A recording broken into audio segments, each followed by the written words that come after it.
Bismillahirrahmanirrahim. Assalamualaikum warahmatullahi wabarakatuh.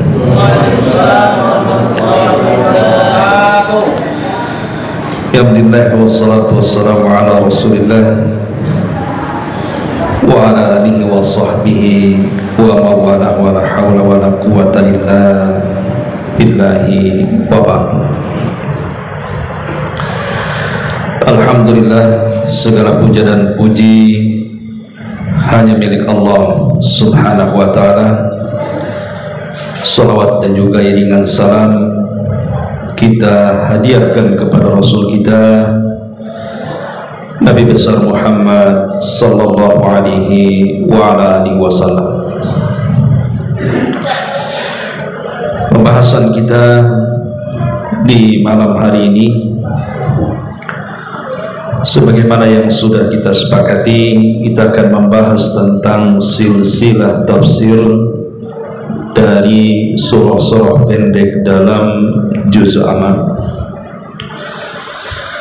Dan kita masuk dari surat yang paling pendek yang terdapat di ujung dari Al-Quran, surah An-Nas. Baru nanti terus naik kepada Al-Falaq, Al-Ikhlas dan seterusnya.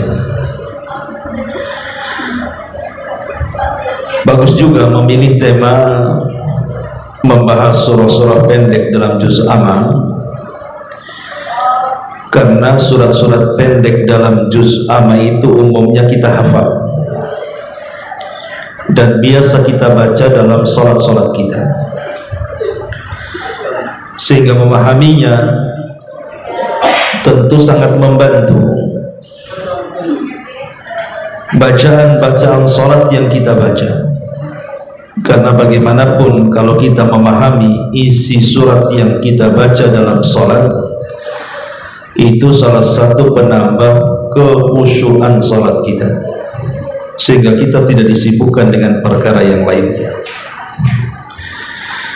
Baik, tidak memperpanjang mukaddimah, kita mulai daripada surah An-Nas. A'udzubillahi minasyaitonir rajim. Bismillahirrahmanirrahim. Qul a'udzu birabbin nas, malikin nasi, ilahin nas, min syarril waswasil khannas, alladzi yuwaswisu fi sudurin nasi minal jinnati wan nasi. Katakan ya Muhammad, aku berlindung dengan Rabb, pemelihara manusia, raja bagi manusia, sesembahan bagi manusia, dari keburukan waswas yang tersembunyi, yang memberikan was-was kepada hati-hati manusia dari kalangan jin dan juga manusia. Ma'asyiral muslimin wal muslimat rahimakumullah. Surah An-Nas ini disebutkan fadilah dan keutamaannya di beberapa riwayat dalam hadis Nabi sallallahu alaihi wasallam. Di antaranya hadis yang dikeluarkan Imam Muslim dalam sahihnya dari sahabat Uqbah ibn Amir radhiyallahu an, Nabi sallallahu alaihi wasallam mengatakan, alam tara ayatin unzilat al-lailatu lam yura mithluhunna qattun. Tidakkah kalian melihat, kata Nabi, ada ayat-ayat yang diturunkan di malam ini yang tidak ada yang semisal dengan ayat ini. Kemudian Nabi SAW menyebutkan dua surat, Qul a'udzu birabbil falaq dan Qul a'udzu birabbin nas. Ulama banyak yang kemudian menyebut dua surat Qul a'udzu birabbil falaq dan An-Nas ini disebut surah Mu'awwidhataini. surat perlindungan.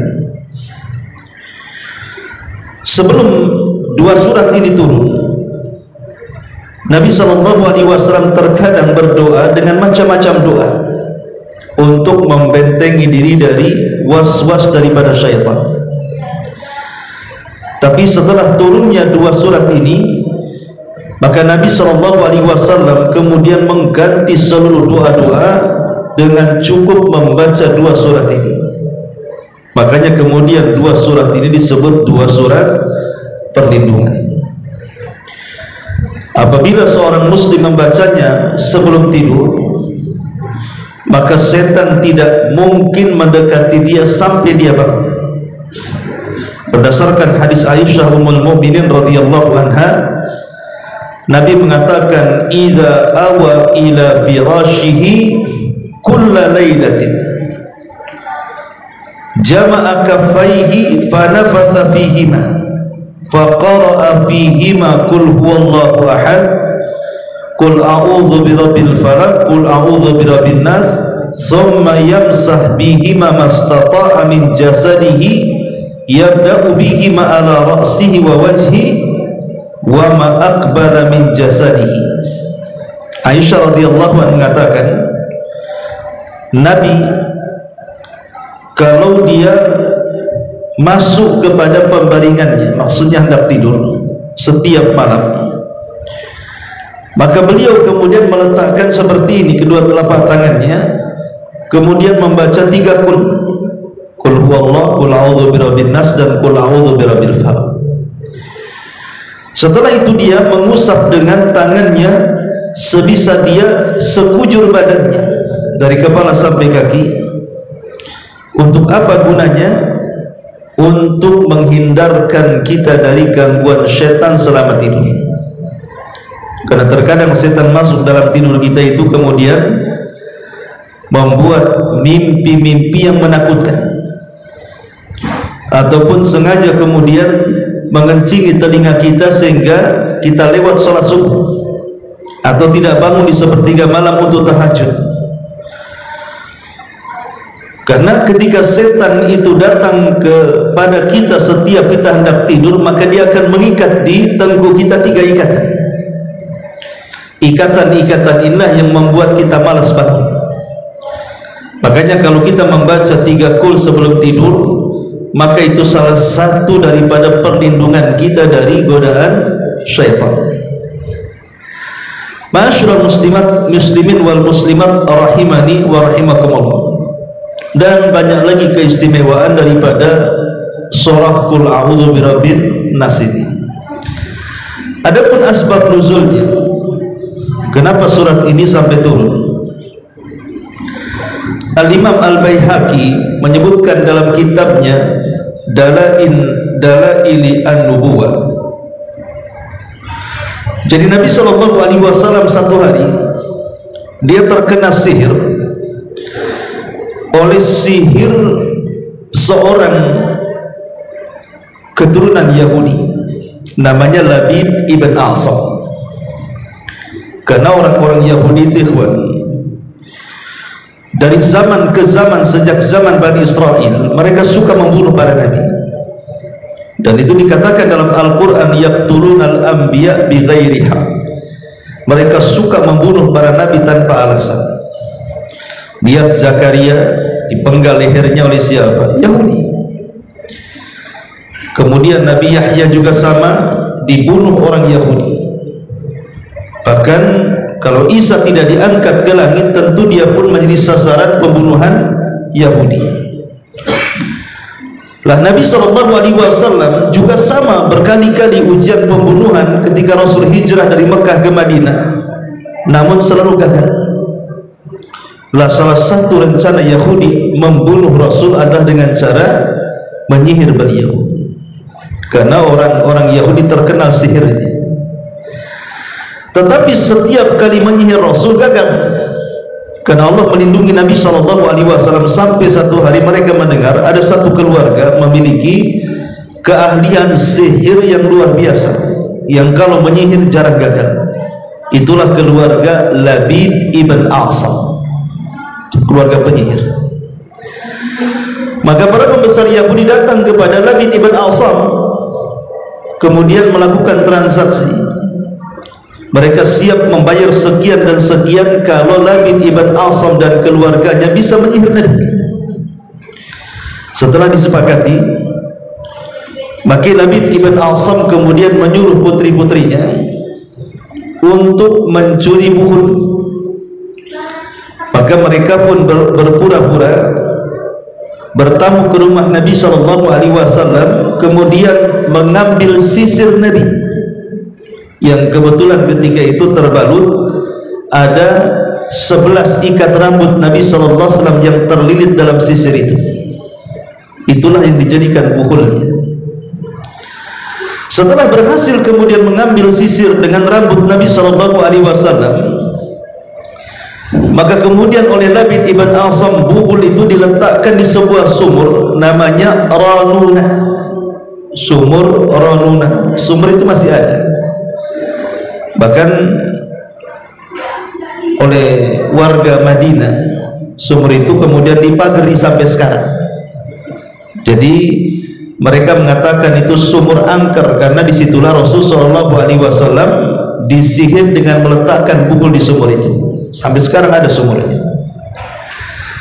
Jadi Labid ibn Asam meletakkan sisir sebagai buhul atau rambut-rambut Rasul yang terlilit dalam sisir itu sebagai buhul diletakkan di sumur Ranunah itu.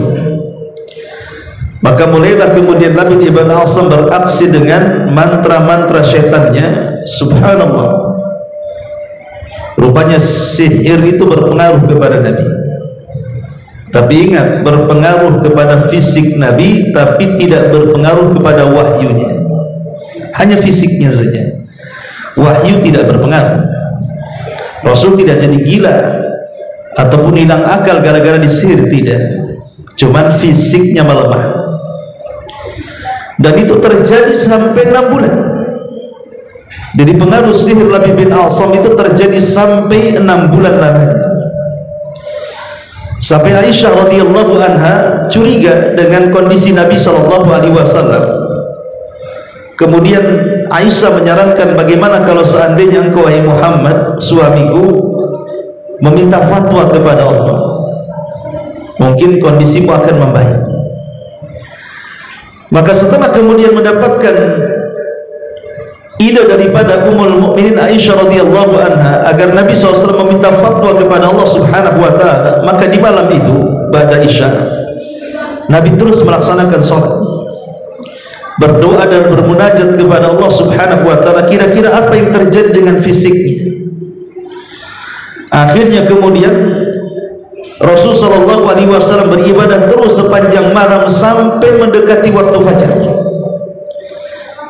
Entah kenapa mendekati waktu fajar Nabi SAW sempat tertidur sebentar.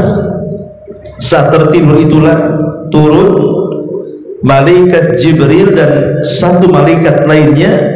Kemudian Jibril duduk di sebelah kepalanya dan satu malaikat duduk di sebelah kakinya. Kemudian Jibril bertanya kepada malaikat yang bersamanya, ada apa dengan Muhammad ini? Maka malaikat yang di sampingnya mengatakan, innahu madbub, sesungguhnya dia telah terkena sihir. Kemudian Jibril mengatakan, man saharahu, siapa yang berani mensihirnya? Maka malaikat satu ini mengatakan, Labid ibnu Asam. Dia adalah Labid ibn Asam, seorang keturunan Bani Zuraik yang kemudian meletakkan loyalitasnya kepada bangsa Yahudi. Kemudian Jibril mengatakan, di mana letak buhulnya? Maka malaikat ini mengatakan, fi bi'ri Ranunah, diletakkan di sumur Ranunah. Kemudian setelah itu Jibril kemudian membacakan surah Muawwidhataini, Qul a'udzu birabbin nas dan Qul a'udzu birabbil falaq, sebagai ruqyah untuk meruqyah Nabi. Dan itulah diantara sebab turun Qul a'udzu birabbin nas dan Qul a'udzu birabbil falaq, karena tersihirnya Nabi. Turun ayat ini sekaligus kemudian dibacakan malaikat Jibril sebagai ruqyah. Maka setelah kemudian Jibril meruqyah Nabi SAW dengan dua surat ini, keajaiban pun datang. Tiba-tiba terlepaslah sihir Nabi SAW dan Rasul pun kembali bugar kembali, sehat kembali, seolah-olah tidak terkena apa-apa. Maka setelah kemudian terlepas sihir Nabi SAW, keesokan harinya Nabi SAW ingin menghancurkan buhulnya, karena bagaimanapun sihir itu tidak akan bertahan lama kalau buhulnya tidak dihancurkan. Maka Rasul mengajak Ali bin Abi Thalib radhiyallahu anhu untuk mengambil buhulnya. Ketika sampai di sumur Raunan, maka sumur itu sangat menakutkan, karena airnya berubah seperti warna darah, dan di dalamnya seolah-olah ada kepala-kepala yang menakutkan seperti kepala-kepala setan. Maka saat tatkala Ali hendak turun mengambil sisir itu sebagai buhulnya, Rasul larang. Dikhawatirkan kalau seandainya buhulnya dikeluarkan dari sumur akan menyebar keburukan di daratan. Kata Rasul, sebaiknya ditimbun saja. Maka sumur itu akhirnya ditimbun, dan sampai hari ini ada. Setelah sumur itu ditimbun, maka betul-betul enyahlah sihir yang menyihir Nabi SAW. Di sini pelajaran bahwa kalau seseorang terkena sihir, berarti dia harus mencari siapa? Buhulnya dulu. Buhul ini kan macam-macam, tapi ingat, buhul itu biasanya diambil dari orang yang akan disihir, entah pakaiannya, entah mungkin sebagian anggota badannya, rambutnya, kukunya, dan begitu seterusnya. Kemudian dengan itulah mereka menyihirnya. Makanya di zaman dulu, kalau kita melihat orang yang hendak menyihir itu, biasanya dukun-dukun meminta apa? Minta foto, kan? Foto orang yang akan disihir. Celakanya di zaman dulu itu kan fotonya hitam putih, kadang-kadang buram lagi ya, kadang-kadang salah ngambil, yang mau disihir anaknya kena ibunya, karena salah ambil foto, kan itu ya. Zaman dulu kan hitam putih buram gitu. Tapi di zaman sekarang kalau ambil foto lebih mudah, nggak usah nyuri ke rumahnya, tengok aja di IG-nya, di Facebook-nya, semua foto dia. Baik, itu diantara sebab turun daripada Qul a'udzu birabbin nas. Jadi itu disebabkan karena tersihirnya Nabi SAW. Baik, kita masuk pada ayatnya. Di sini Allah Subhanahu wa taala mengatakan, Qul a'udzu birabbin nas. Katakan ya Muhammad, aku berlindung dengan Rabb manusia. Di dalam ayat ini Allah Subhanahu wa taala mengajarkan kepada kita agar kita bertawassul dengan nama-nama Allah Subhanahu wa taala. Salah satu nama Allah Subhanahu wa taala adalah Ar-Rabb. Rabb itu satu di antara 99 nama Allah yang indah. Dari sinilah lahir istilah tauhid rububiyah, diambil dari kalimat Rabb. Dan kalimat Rabb itu mencakup 3 makna. Pertama, Allah Subhanahu wa taala zat yang menciptakan.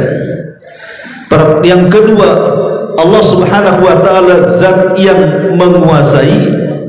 Dan yang ketiga, Allah Subhanahu wa taala zat yang mengatur. Jadi kalau ada kalimat Rabb, yang ada di benak kita bahwa tidak ada pencipta kecuali Allah, tidak ada penguasa kecuali Allah, tidak ada pengatur kecuali Allah Subhanahu wa taala. Ketika kita meyakini Allah Maha menciptakan, Maha menguasai, dan Maha mengatur, berarti kita telah mengimani nama Allah Ar-Rabb. Itu makna Rabb. Rabbun nas artinya yang menciptakan manusia, yang menguasai manusia, yang mengatur manusia. Kita berlindung dari Rabb yang telah memelihara manusia.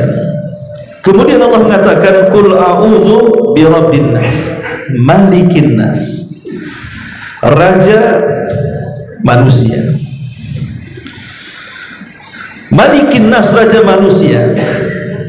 Dari sini tertanam sifat al-khawfu, perasaan takut kita kepada Allah subhanahu wa ta'ala, karena kita ini hanya hambanya.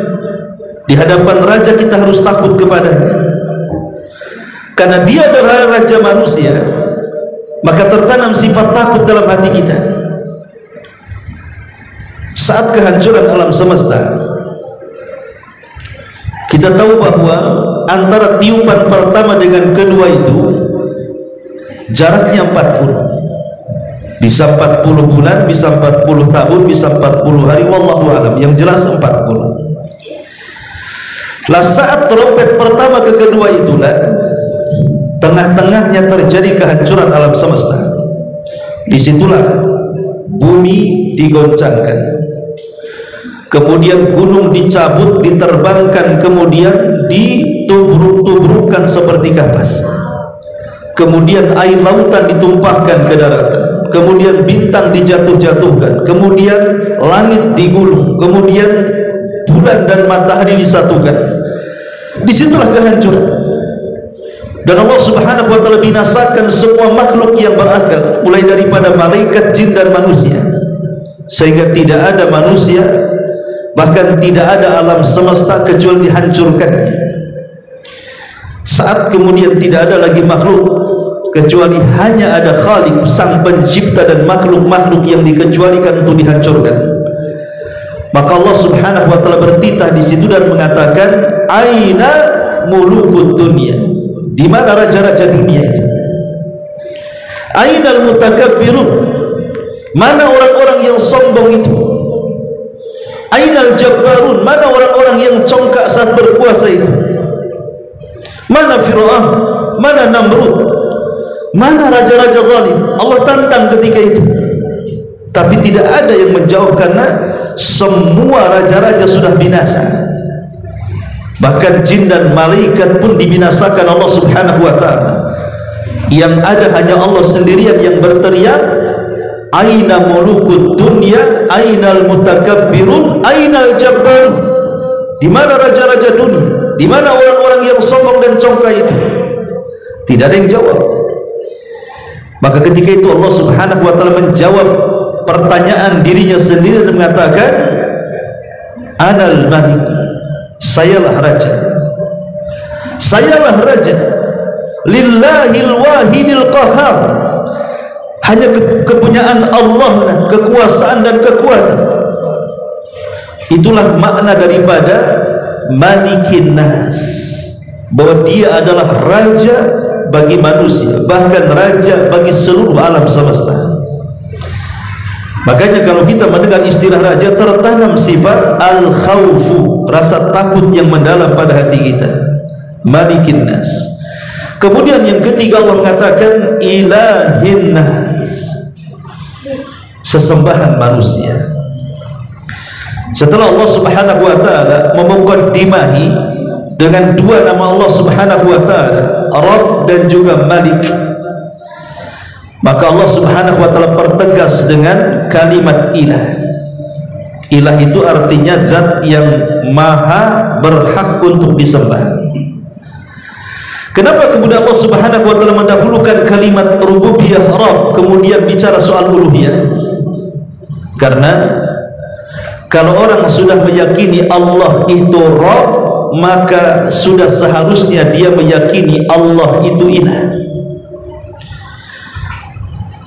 Lebih mudahnya begini, kalau kita sudah meyakini bahwa tidak ada yang menciptakan Allah kecuali Allah, tidak ada yang mengatur kecuali Allah, tidak ada yang menguasai kecuali Allah, tidak ada yang menghidupkan dan mematikan kecuali Allah, tidak ada raja kecuali Allah subhanahu wa ta'ala, berarti zat yang seperti itu layak disembah, layak disembah. Makanya Allah mengatakan ilahin nas, dialah sesembahan manusia. Karena zat yang tidak bisa menciptakan tidak layak disembah, zat yang tidak sanggup mengatur tidak layak disembah, zat yang tidak sanggup menguasai tidak layak disembah. Lalu siapa zat yang layak disembah. Dialah yang sanggup menciptakan alam semesta, mengatur alam semesta, dan menguasai alam semesta dengan menghidupkan, mematikan, memberikan rizki dan sebagainya. Maka sudah layak dia menjadi sesembahan manusia, ilahin nas. Berarti di sini ada 3 nama Allah Subhanahu wa taala. Pertama Ar-Rabb, yang kedua Al-Malik, yang ketiga Al-Ilah, ilahin nas. Kita berlindung, bertawassul dengan 3 nama Allah Subhanahu wa taala. Kenapa begitu kuatnya kita bertawassul dengan 3 nama Allah ini? Karena yang dihadapi itu bukan musuh biasa, musuh yang sangat kuat, yang luar biasa. Berbeda dengan surah Al-Falaq. Surah Al-Falaq itu kita disuruh berlindung kepada 1 nama Allah saja, Rabbul Falaq. Qul a'udzu bi rabbil falaq. Aku berlindung dengan Rabb, pemilik falak. Kenapa berlindung dengan 1 nama Allah? Karena musuhnya sekalipun banyak, ada 4, tapi musuhnya tidak lebih berat dibandingkan musuh yang ada dalam Suratun Nas. Sehingga meminta perlindungan kepada Allah harus lebih lagi. Ibaratnya kalau seandainya musuh kita banyak, tentu persiapan kita harus kuat. Tapi kalau musuhnya ringan, ya persiapannya juga biasa-biasa saja. Lah, musuh dalam surah Al-Falaq itu tidak seberat musuh dalam Suratun Nas. Makanya cukup berlindung dengan 1 nama saja.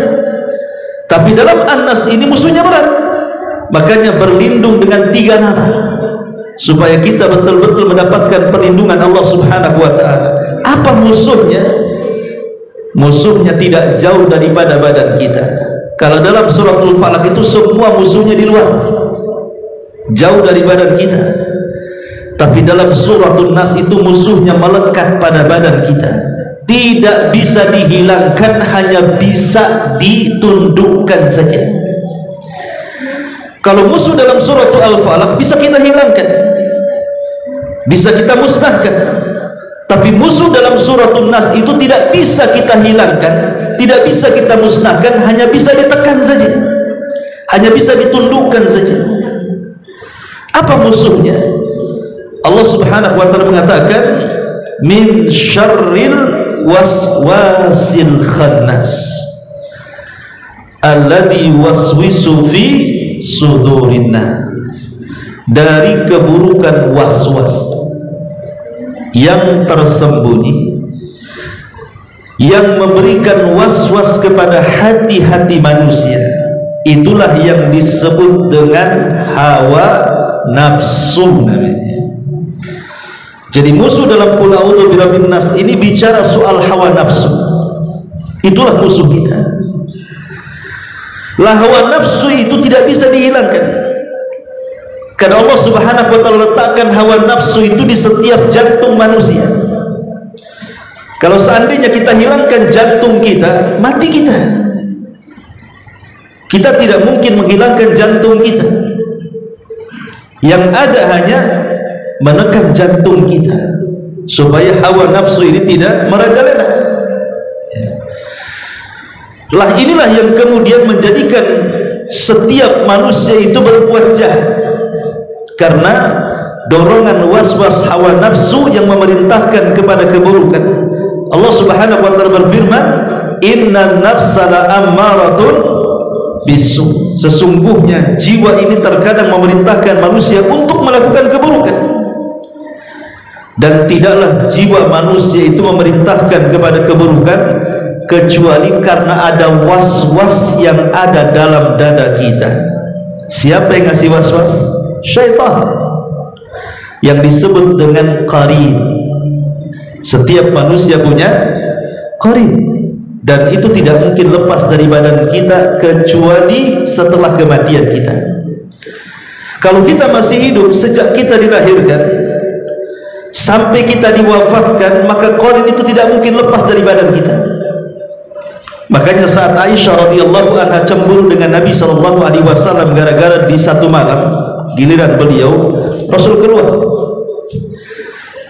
Disangkanya Rasul akan berpindah kepada madunya, padahal Rasul sedang menziarahi kuburan Baqi di malam hari. Kemudian setelah Nabi Shallallahu Alaihi Wasallam pulang dari Baqi, Aisyah yang membuntuti Rasul ketakutan langsung pulang duluan, pura-pura tidur, kemudian pura-pura berselimut. Tapi yang namanya orang berlari, nafasnya pasti tidak mungkin hilang.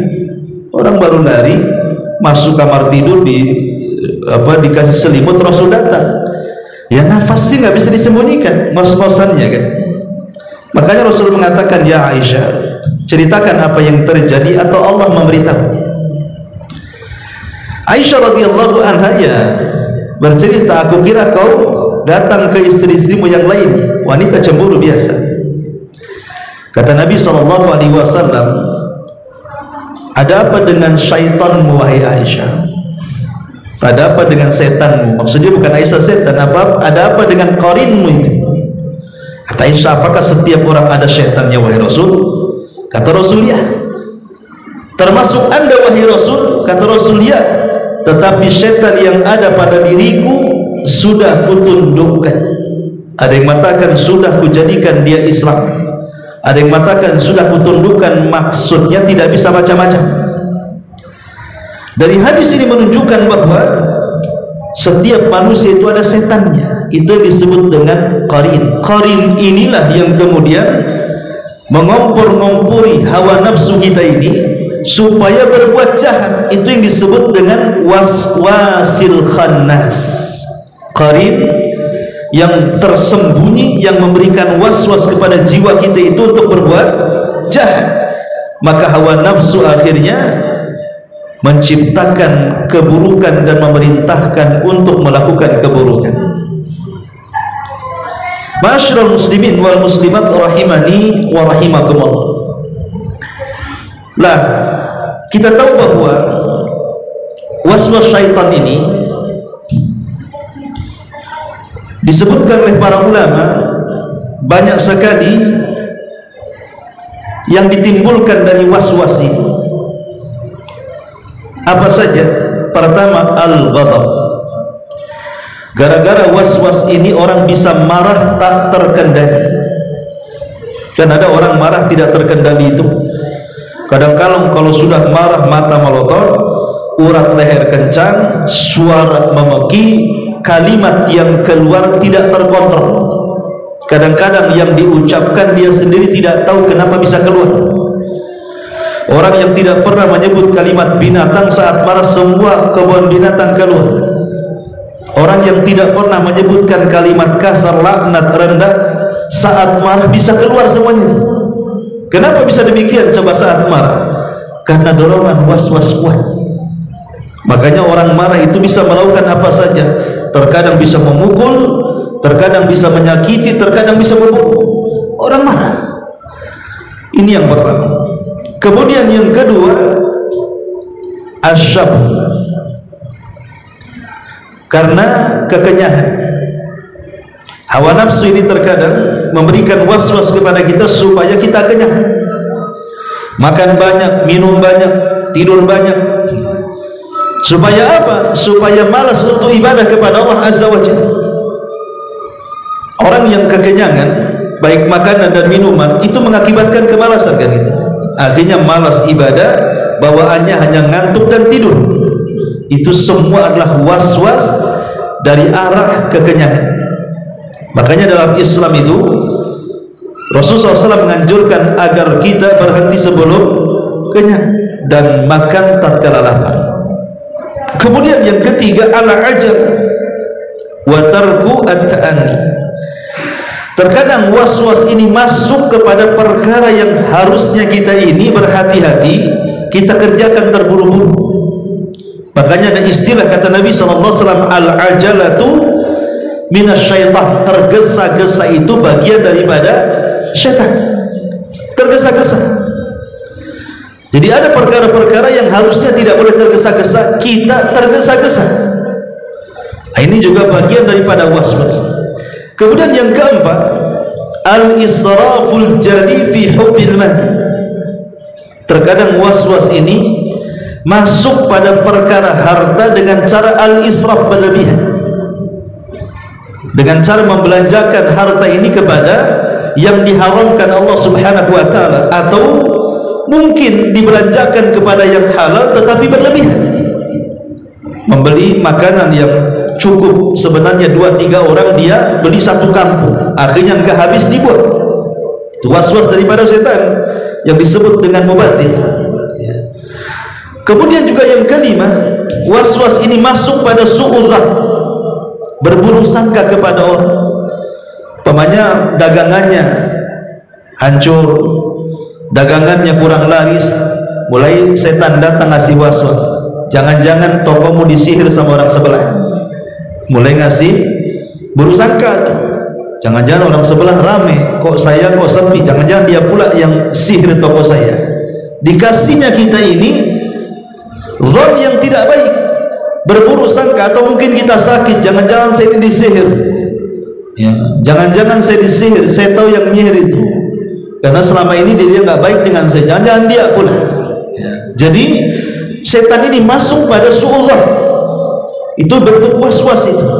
Ini juga yang kelima. Kemudian yang keenam, umumul jawari. Umum al-jawari masuk kepada keumuman anggota badan kita. Entah masuk ke mata, akhirnya memandang sepandang-pandangnya, masuk ke telinga, akhirnya mendengar sedengar-dengarnya, masuk ke lisan, akhirnya bicara seomong-omongnya, masuk ke kaki, akhirnya selangkah-langkahnya, tanpa mempertimbangkan ini halal, ini haram, dan begitu seterusnya. Maka ini juga bagian daripada was-was. Bahkan Imam Ibnu Qayyim rahimahullah ta'ala lebih daripada itu, was-was itu juga masuk pada 6 perkara. Kata Imam Ibnu Qayyim, was-was itu masuk pada 6 perkara. Yang paling tinggi memberikan was-was supaya kita meninggalkan agama kita. Disuruhnya kita kufur, disuruhnya kita melakukan kekufuran dan kesyirikan supaya kita keluar dari Islam. Tapi kalau seandainya kita tahan dengan keimanan kita, maka syaitan pun akan menurunkan tensinya, maka akan memberikan was-was yang di bawah itu. Dengan cara apa? Dengan cara dibuatnya kita ini melakukan hal-hal yang tidak ada syariatnya. Disuruhnya kita berlaku sesuatu yang menyelisih sunnah, yang Rasul tidak lakukan, kita lakukan, supaya amal kita ditolak. Tapi kalau kita sudah mengaji, sudah kenal sunnah, akhirnya setan sudah putus asa, karena kita senantiasa istiqomah dengan Al-Quran dan sunnah, maka setan akan menurunkan tensinya. Oke, boleh jadi mungkin dia di atas sunnah istiqomah, saya akan buat dia melakukan dosa besar. Mungkin dia masih belum bisa lepas dari zina, mungkin belum bisa lepas daripada judi, daripada mabuk, daripada gibah, daripada dusta, dan begitu seterusnya. Ya, dia orang sunnah tapi gibahnya naudzubillah. Dia orang sunnah tetapi ngibulin orangnya luar biasa. Dia memang orang sunnah tapi pelitnya setengah setan. Jadi masih melakukan dosa besar. Kalau juga tidak bisa digoda lewat dosa besar, maka disibukkan dengan perkara-perkara dosa kecil. Memandang aurat di handphone, memandang aurat di jalan-jalan. Ya, mata kita tidak bisa ditundukkan, masih suka memandang aurat. Oh, orang ini warok betul-betul ghadul basar, menundukkan pandangan, maka tensi setan akan diturunkan dengan cara apa? Disibukkan dengan perkara mubah. Oh, orang ini tidak suka dosa. Baik, kalau dia tidak suka dosa, kita buat dia sibuk dengan perkara mubah. Dibuatnya dia nonton sepak bola semalam suntuk. Memang nonton sepak bola sih tidak ada masalah, perkara mubah. Tapi kalau disibukkan, akhirnya apa? Menghilangkan yang wajib, ngantuk subuhnya lewat subuh, ya kan? Perkara mubah jadi haram jadinya. Atau memang dia juga tidak suka menghambur-hamburkan waktunya, dia manfaatkan betul walaupun perkara mubah dia tidak suka, maka setan akan menurunkan tensinya. Dibuatnya kita apa? Mendahulukan perkara-perkara yang tidak afdol dan meninggalkan yang afdol. Kalau tidak bisa juga, maka setan akan mengerahkan seluruh kemampuannya bekerja sama dengan wali-walinya dari kalangan jin dan manusia. Bagaimana caranya kita mengikuti mereka? Itulah yang dikatakan minal jinnati wan nas. Ini yang terakhir. Setan akan berkolusi dengan jin dan dengan setan dari kalangan manusia supaya menggoda kita. Mungkin dari kalangan manusia dia menjadi teman-teman yang buruk, teman-teman yang jahat, akhirnya diutus menjadi teman kita. Yang tadinya kita istiqomah karena temannya teman buruk, akhirnya menjadi buruk. Jadi dibuatnya teman-teman itu yang jelek, atau mungkin dibuatkan dia berupa tetangga yang hasad dengan kita, yang dengki dengan kita, yang tidak suka dengan kita, sehingga dibuatnya kita bertengkar dengan tetangga. Atau dibuatnya oleh setan teman dagang kita, mungkin dia hasad dengan kita, tidak suka dengan kita, dibuatnya kita senantiasa dendam dengan teman kita. Jadi bagaimanapun setan akan bekerja sama dengan manusia untuk merusak kita dari sesama manusia atau dari kalangan jin. Itulah dengan cara memberikan was-was tadi. Makanya kenapa kemudian surah An-Nas ini menjelaskan kepada kita tentang bahayanya was-was daripada asyaitan. Adapun cara supaya kita terhindar daripada was-was, ya, bagaimana caranya? Yang pertama, tentunya agar kita terhindar daripada was-was syaitan, kita memperbanyak berlindung dari syaitan. Berlindung dari syaitan, isti'adzah billah. Perbanyak berlindung dari syaitan. Berlindung kepada Allah Subhanahu wa taala dari keburukan syaitan. Entah ketika kita makan, kita baca basmalah. Ketika masuk ke kamar mandi ada doanya. Keluar dari kamar mandi juga ada doanya. Sebelum tidur ada doanya. Ketika kita mendengar suara ringkikan keledai ataupun suara anjing di malam hari, juga ada doanya berlindung kepada Allah. Ketika membaca Quran kita disuruh ta'awud. Ketika membaca iftitah salat juga kita disuruh ta'awud. Pokoknya di tempat-tempat yang kira-kira kita digoda oleh setan, ta'awud. Ini yang pertama. Kemudian yang kedua, berpegang teguh dengan Al-Quran dan Sunnah. Karena orang yang berpegang teguh dengan Al-Quran dan Sunnah, mereka lah yang bisa menghindar dari godaan dan waswas syaitan. Kemudian yang ketiga, al-ishtighalu bidzikri. Sibukkan dengan berzikir. Karena hanya berzikir kepada Allah Subhanahu wa taala, setan akan jauh. Apabila kita lupa dengan Allah, setan akan mendekat. Ketika kita dekat dengan Allah, maka setan akan menjauh. Dan zikir itu bisa menenangkan hati. Kemudian yang keempat, luzumul jamaatil muslimin. Senantiasa bergabung dengan jamaah kaum muslimin, dengan orang-orang yang seakidah, dengan orang-orang yang semanhaj dengan kita, bergabung dengan teman-teman yang saleh, supaya kita terhindar dari gangguan setan. Karena kalau kita ingin istiqomah, ya harus punya lingkungan, teman-teman yang bagus. Tapi kalau tidak, teman-temannya tidak bagus, lambat laun kita akan ikut teman kita yang jahat. Maka itu penting, ya.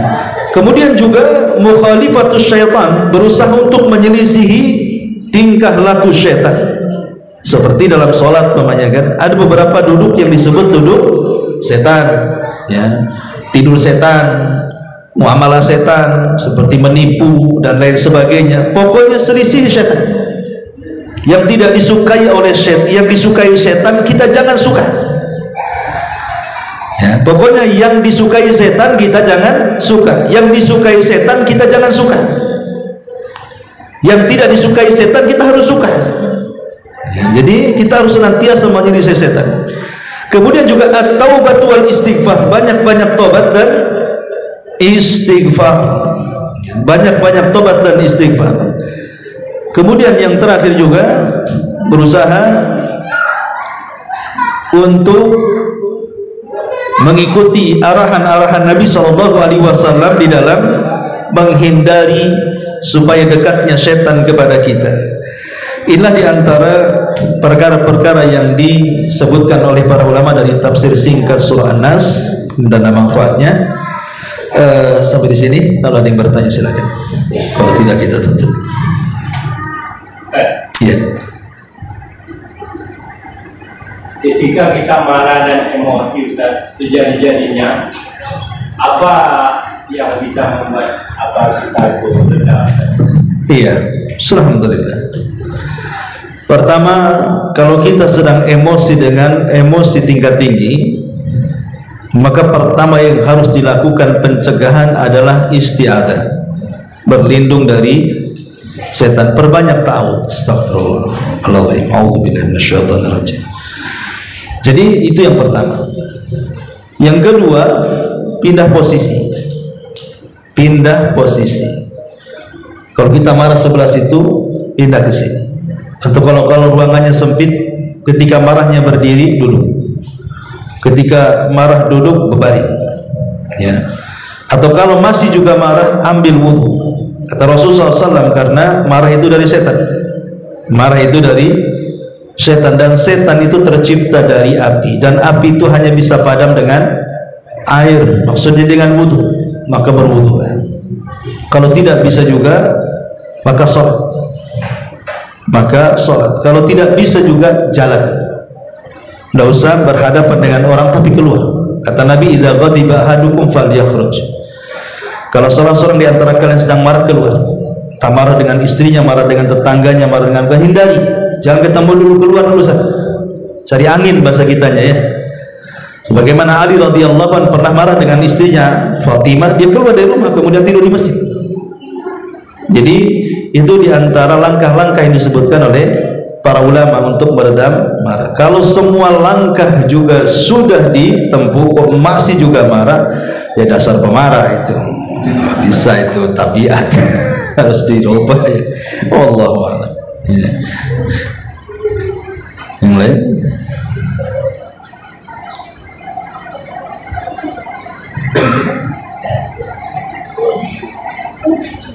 Ya. Kalau tidak ada